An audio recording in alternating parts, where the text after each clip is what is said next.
So, Connecticut home buyers have been waiting for the market to crack. Higher mortgage rates were supposed to do it, but they didn't. The median Connecticut home is now over $517,000. Homes are selling in just 11 days, and buyers are still paying almost 4% over asking. But here's the strange part. Some sellers can't even get an offer at all. So, how can both of them be true? And that's what we're going to talk about today. Make sure you stay until the end because I'm going to show you where Connecticut's buyers are coming from and where our sellers are going. And those numbers tell a much bigger story about where this market could be heading. Mortgage rates still have not given Connecticut buyers the relief that they were waiting for, and somehow the market barely flinched. So think about that for a second. For the last couple of years, we've been told the same basic stories. Higher rates should cool demand. Buyers should pull back, prices should soften, homes would potentially be sitting longer. And yet here we are in Connecticut in the third quarter of 2026 with the median single family price at $517,500. Homes selling in a median in just 11 days. Now that is statewide. The average home still closes at almost 4% over asking price. That's not exactly a market that just rolled over. So here's what I want to do with this video. I want to walk you through what is actually happening in Connecticut real estate right now. Not the scary headlines, not the market crash videos, and definitely not the people telling you every house is still getting 20 offers, because neither extreme tells the whole story. So if you're thinking about moving to Connecticut, or if you already live here and you're trying to decide whether to buy, sell, or just wait, by the end of this video, I want you to know exactly where your leverage is. And there's one part near the end that I especially want you to stay for. I'm going to show you where Connecticut buyers are actually coming from. And then I'm going to flip the map around and show you where Connecticut sellers are going. And when you see those two things side by side, a lot of what's happening in Connecticut housing starts making more sense. Now, if we haven't met yet, I'm Devon Assael. I'm with Dave Jones Realty. I've been helping buyers and sellers throughout Connecticut for years, with a particular focus on Middletown, Middlesex County, and central Connecticut. A big part of what I do is help people make sense of the move before they ever get to the contract. Where you should actually live. What does your budget really buy? Which towns are moving fastest or slowest? And where do you still have room to negotiate? And if you're selling, how do we position the house so you don't leave money on the table? That's really the lens that I bring to the market updates. I'm not looking at these numbers because they're interesting trivia. I'm looking at them because they help you make better decisions. And the belief I want you to walk away with today is pretty simple.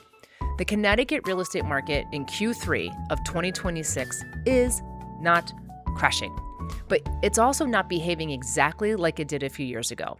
It's becoming more selective. And for a normal buyer or seller who knows how to read it, that can be very useful information. So here's the roadmap. First, we're going to talk about mortgage rates and why they don't tell you nearly as much as people think they do. Then we'll look at the statewide numbers. And then after that, I'm breaking Connecticut apart county by county, because Fairfield County, Hartford County, New Haven County, Middlesex County are absolutely not playing in the same game right now, and Litchfield County. And then we'll talk about who this market is actually good for and who should probably wait. And finally, where the buyers are coming from and where the sellers are going. So with that said, let's start with the rates. For the last couple of years, I've heard some version of the same sentence constantly. When will rates come down? And then I'll buy. And I understand the logic. Lower rate, lower payment, more purchasing power. It's clean, it's simple, except the market doesn't operate in a vacuum. Because if rates came down significantly, guess what would happen? You're probably not the only buyer who's going to be noticing. There are thousands of buyers sitting on the sidelines saying the exact same thing. So let's say rates suddenly become much more attractive. Your purchasing power improves, great. But if inventory doesn't improve at the same time, now more buyers are competing for the same number of houses. And suddenly the house you thought you were going to buy more easily has 8 offers on it. And that's why I think people put too much pressure on the mortgage rate itself. It's one piece of the structure. You need to look at the whole thing. What's the price? How long has the house been listed? How motivated is the seller? Can we negotiate closing costs? Can we negotiate repairs? Could a seller credit help buy down the rate? What are the property taxes? What does insurance look like? And most importantly, what is your actual monthly payment? Because that's the number that you have to live with. And here's the part buyers sometimes miss. In a more selective market, a higher mortgage rate does not automatically mean you have less leverage. Sometimes your rate is higher, but your negotiating position is stronger. Maybe we don't have to waive an inspection. Maybe we can ask the seller to address something. Maybe we can negotiate the price. Or maybe the property has been sitting for 3 weeks and the seller is finally ready to have a real conversation.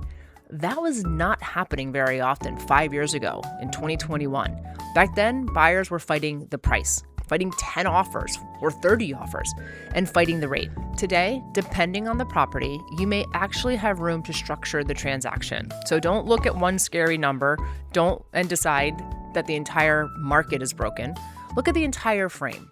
Because if borrowing costs are still challenging and Connecticut home prices haven't collapsed, something else is holding this market together, and it takes us to the statewide numbers. Real quick, if these market updates are useful to you, hit the subscribe button. I do these Connecticut breakdowns regularly, and I want you to have actual numbers instead of trying to make a six-figure real estate decision based on a headline somebody wrote to get clicks. So drop me a comment. Tell me which Connecticut town or county you want me to break down next. Is it Middletown, Cromwell, West Hartford, anywhere on the shoreline? I read the comments, and if enough people ask about the same place, that usually becomes another video. Okay, so statewide, what the numbers are actually saying. If I had to describe Connecticut's housing market right now in one sentence, this is what I would say. It's still moving fast, but buyers are getting much more selective about what deserves urgency. Here are the numbers underneath that. In July of 2026, Connecticut had 3,025 single-family home sales. That's actually up almost 4% from the year before. Total sales volume was about $2.27 billion, up more than 8% year over year. The statewide median price was $517,500, and that is $26,000 higher than the previous July. The median days on market, 11, and homes were closing on average about 3.89% above asking price. So now this is all over Connecticut, so let me translate this, because a statistic only matters if it helps you make a decision. 11 days on market is not slow. Almost 4% over asking is not a weak market. And a median price that's more than $26,000 above last year certainly doesn't support the idea that Connecticut housing is collapsing. But, and this is a big but, not every segment is behaving the same way. So look at homes priced between $300,000 and $500,000. These homes had immediate market time of only 8 days and were averaging approximately 4.3% over asking. Now, if we jump to the $900,000 or to roughly maybe $1.1 million range, the median market time increases to 19 days. So it's a completely different experience. So when someone tells you Connecticut homes are selling in 11 days, you have to ask which homes and at which price point, in what town, in what condition. Because a beautifully updated $425,000 house in a desirable neighborhood can still feel like the craziest part of the pandemic market for one weekend. You walk into the open house on a Saturday, there are people everywhere, offers are due Sunday night, and suddenly you're asking yourself how badly you want the house. Meanwhile, a $900,000 home 10 miles away that needs a kitchen, windows, central air, and 20 years of updating can sit. Same state, same month. Completely different real estate market. And that's what I mean when I say this market is becoming more selective. So here's what buyers need to understand. Here's the biggest change that I see for the buyers. You have more leverage than you think, but you do not have leverage on every property. That distinction matters. If a great house comes on the market on a Thursday and it's priced correctly and the photography is fantastic and a desirable neighborhood, and 20 people are walking through the open house on Saturday, that may not be your moment to get creative with a low offer. You still need to be able to compete. Some houses do not get the memo that the market is changing. But then you have the other house. It's been listed for 24 days. Maybe it started at $625. Now it's $599. The seller hasn't received the offer that they expected. Maybe there are cosmetic updates needed. Maybe the kitchen is 20 years old. Maybe there's an inspection issue that another buyer got nervous about. That house, it may give you some room, and that's the gift of this market. You don't have to approach every property with the exact same strategy. In 2021, buyers got trained to think, I either waive everything and win, or I lose. That is not how I want my buyers approaching the end of 2026. Today, we read the listing, we look at the market time, we understand the seller's position, we study the comparable sales, And then we decide how much leverage actually exists. And that's a much healthier way to buy a house. It can also be a much smarter financial strategy than sitting on the sidelines waiting for the entire Connecticut market to suddenly become inexpensive. It's not going to happen. Now, sellers don't hear any of this and think buyers have suddenly taken over. They haven't. Connecticut still has very, very low inventory. But you cannot put whatever number makes you happy on the sign and expect the market to rescue you. That part has totally changed. And here's what I'm seeing happening. The neighbor sold for $550,000, so the seller says, well, ours is nicer. Let's try $599. Okay, but the neighbor had central air. Their kitchen was updated. The roof was newer. Their backyard was level. And they came on at a number that created competition. You come on $50,000 higher and buyers immediately start comparing. 1 week goes by, no offer. Week 2, showing slowdown. Week 3, buyers see the days on market and start wondering, what's wrong with the house? Then you reduce the price. But now instead of creating urgency, you're chasing it. That is a danger. A home can still sell extremely well in Connecticut, but you need to respect the market on day one. You price it correctly, prepare it correctly, market it correctly, and you can still get a tremendous result. Price it on hope, and the market will let you know. Sometimes very, very loudly. Now let's break Connecticut apart, and here's where things get much more useful. Connecticut does not have just one housing market, it has dozens, even county to county. The numbers look radically different. So let's start in Fairfield County. Fairfield County remains Connecticut's most expensive market. In July, the median sale price was approximately $775,000.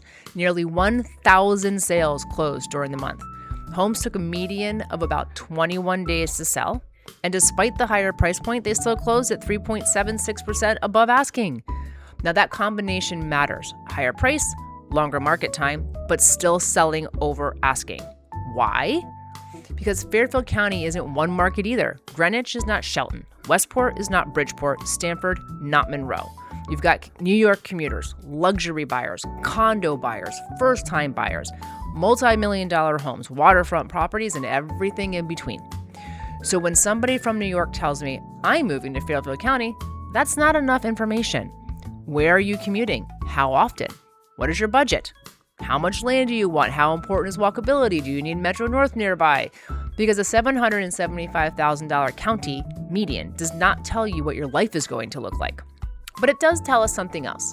Affordability pressure is very real. And as buyers hit their ceiling in Fairfield County, some start looking north, others start looking east. And that sends demand to other parts of Connecticut. Now let's look at Hartford County. This is where the story flips. Median sale price in July, about $420,000. So we're more than $350,000 below Fairfield County's median. But here's the number I want you to remember. Median days on market, 6. Just 6 days.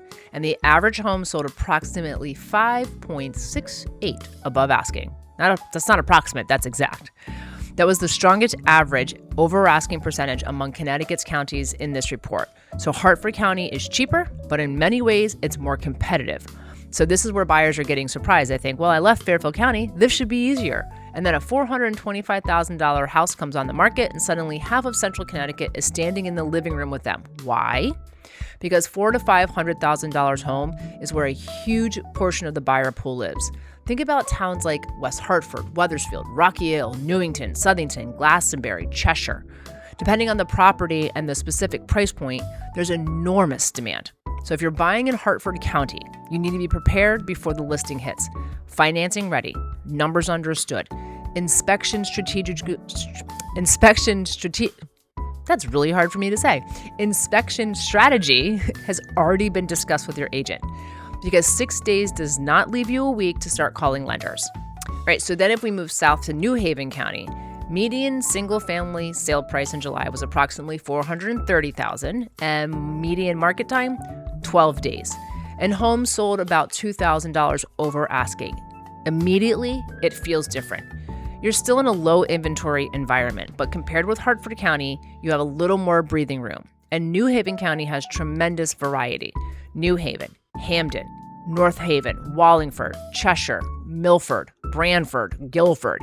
Completely different lifestyles around all of them, completely different housing stock, completely different buyer pools. And this is something that I want the buyers to understand. If we lump all of Connecticut together, this is how people make expensive mistakes. You cannot look at the statewide median and determine whether a house in Cheshire is overpriced. You need Cheshire data. And then you need that neighborhood. And then you need comparable properties. And then recent closings. The closer you get to the actual house, the more valuable the data is going to become. Now, let's dig into Middlesex County because this is where I work constantly. In July, Middlesex County's median single-family price was approximately $459,000. There were 199 sales. Median days on market, 8. And homes closed on average 3.28 above asking in 8 days. So if you think Middlesex County is some sleepy little Connecticut market, the buyers are disagreeing. And I understand why. Look at the geography. Middletown sits right in the middle of the state. Route 9, Route 66, access toward Hartford, access toward New Haven, access towards the shoreline. You have Cromwell right off of I-91, Portland across the Connecticut River, Durham, Middlefield, Haddam, East Haddam, Essex, Old Saybrook. The county runs from central Connecticut all the way down to the shoreline. It's an enormous lifestyle range. And Middletown itself is almost several real estate markets packed into one community. Main Street, Wesleyan, Middlesex Health, condos. You have starter homes, multifamily properties, historic homes, traditional suburban neighborhoods, and then areas where you can have acreage and privacy. This creates multiple buyer pools. And here's what I see with people relocating to Middlesex County. Sometimes they start their search somewhere completely different, maybe West Hartford, maybe New Haven County, maybe on the shoreline. And then we start talking about budget, and then the commute, and what they actually want their weekends to look like. And suddenly Middlesex County becomes, a place that makes a lot more sense. That's why the 8-day market doesn't surprise me. There's real demand here. Now let me show you why this county by county analysis matters. New London County has a median around $425,000 and approximately 9 days on market. Litchfield County, median $430,000, but 15 days on market. And Tolland, about $425,000 median price and roughly 7 days on market. Windham County remained the most affordable of the 8 counties in this July report, with a median around $390,000 and approximately 9 days on market. So look what just happened. Several counties have median prices clustered around roughly the same range, but the speed of market is completely different. That's why I keep saying there isn't just one Connecticut real estate market. There's a whole bunch of them operating next to each other in this tiny little state.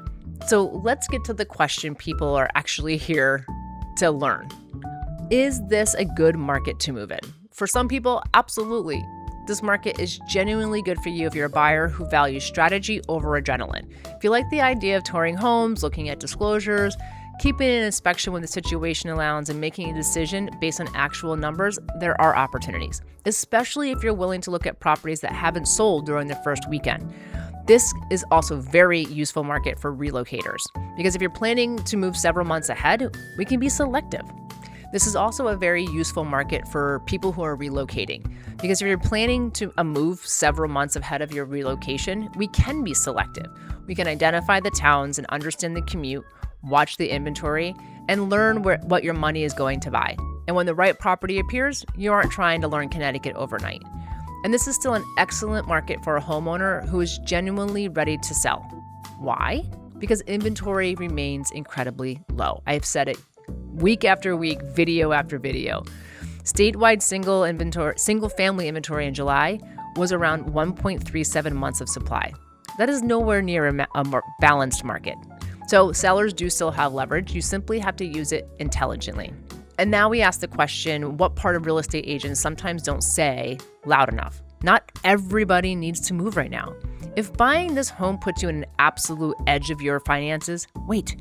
You need room in your budget to live after you make your mortgage payment. If your entire financial plan depends on mortgage rates dropping substantially 6 months after you close, that's going to be really risky. If you can afford today's payment and refinance later, that becomes an opportunity. Great. But don't buy something you cannot comfortably afford today based on a future interest rate that nobody can promise. And if you're buying because you expect Connecticut homes to automatically go up another 15% next year, be careful, because that's just going to be speculation. buy because the home works, the payment works, and you plan to own it long enough for home ownership to make sense. And the same thing for sellers. If you're not actually motivated and you simply want to put a house on the market $50,000 above value to see whether somebody bites, you may be better off waiting, because stale listings create questions. And once buyers start seeing repeated price reductions, they negotiate differently. Either commit to the sale, prepare it properly, price it correctly, and go, or wait until you're actually ready. So here's the number that I promised at the beginning of the video. Where are Connecticut buyers actually coming from? So according to the Smart MLS migration data going from August 1 of 2025 through August 13 of 2026, roughly 19% of Connecticut buyers are coming from outside of Connecticut. So 1 out of every 5 buyers. And here's where things are interesting. 40% of those out-of-state buyers are coming from New York. 2,341 buyers were in the report. And number 2, Massachusetts. 861 buyers, or about 15%. So New York and Massachusetts alone account for roughly 55% of Connecticut's out-of-state buyer pool. Then you have Florida and Rhode Island at about 7% each. California, people are coming all the way across the country. New Jersey, and then buyers are coming from other states like Texas, Pennsylvania, Virginia, Carolinas. So think about what that means. The Connecticut buyer you're competing against may not live in Connecticut yet. This isn't only Fairfield County, and this isn't only a Fairfield County story anymore. Hybrid work changed the search radius. Someone coming from New York doesn't automatically stop in Stamford. If they only need to be in Manhattan occasionally, they can look farther north, farther east. They can look for more of a house, more land, different lifestyle. And that creates one more layer of demand in the state that already doesn't have enough inventory. Now let's flip the map and look at the other side. Where are Connecticut sellers going when they leave the state? I'm going to give you one guess. Comment. I'll wait. It's Florida. You're right. It's the number 1 place. Smart MLS tracked about 1,400 Connecticut sellers moving to Florida. It's 21% of the out-of-state seller moves. New York, ironically, was number 2, Massachusetts. So we're flipping people, right? We've got New York and Massachusetts on the number 1 and number 2 buyers coming in, and number 2 and number 3 of sellers going out. And I love this data because it reminds us that people don't move according to neat real estate headlines. New York is sending an enormous number of buyers to Connecticut, while Connecticut is also sending the sellers to New York. Why? Because people move due to life changes. The D's. Have you heard of the 5 or 6 D's? You've got death in the family. You've got diapers, people having babies. You've got diplomas, people graduating. You've got diamonds, people getting married. You've got divorce, so relationship things, weather, taxes. Maybe your kids have moved to Florida. Maybe your company is transferring you. Or maybe after 40 years of shoveling snow, you're done with your Connecticut winter obligation. Fair enough. As an agent, this is why someone calls me and says, Devon, we're thinking about selling. I don't ask only about the house. I ask, where are you going? Because that's how we build the real plan. Do you need to sell first? Can you buy first? Are you moving across the country? Do you need temporary housing? Are we coordinating 2 closings? What happens if your Connecticut house sells in 8 days, but it takes 2 months to find the next one? That matters just as much as that listing price that we talked about 10 minutes ago. So let's summarize all of this and what is actually happening in Connecticut real estate in Q3 of 2026. Mortgage rates have not created the massive housing reset that many buyers are waiting and hoping for. The market didn't break. Statewide prices are still higher than last year, the median up over $500,000, and homes are selling in a median of 11 days, and they're averaging 4% above asking.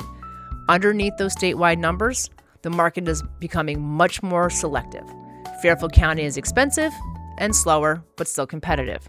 Hartford County is dramatically cheaper and still moving at lightning speed. New Haven County gives buyers a little more room depending on the town.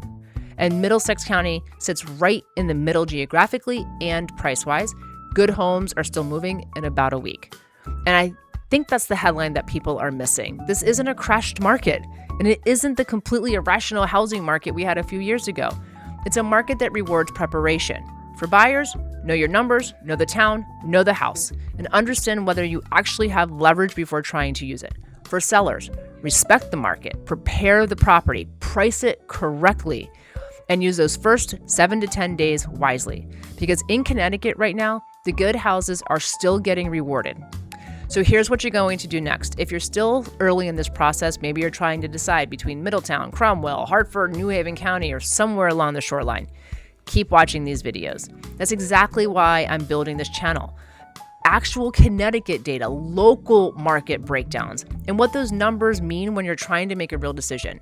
If you're further along and you've got a timeline, you have a house to sell, or you're relocating to or from Connecticut, reach out. I'm Devon Assael with Dave Jones Realty. Call me, text me, use the information below, and we'll talk about your budget, your timeline, your commute, your current home if you have one, and we'll figure out what actually makes sense. And if this video helps you understand what is happening in Connecticut real estate, subscribe and share it with somebody else who may be interested in these market updates. We're going to be continuing these on a monthly and quarterly basis. Bring things right down to Middletown, Cromwell, Portland, and surrounding towns. I'll show you where buyers are competing, where sellers still have tremendous leverage, and where I think the opportunities actually are. I'm Devon Assael with Dave Jones Realty, where we do everything but the packing.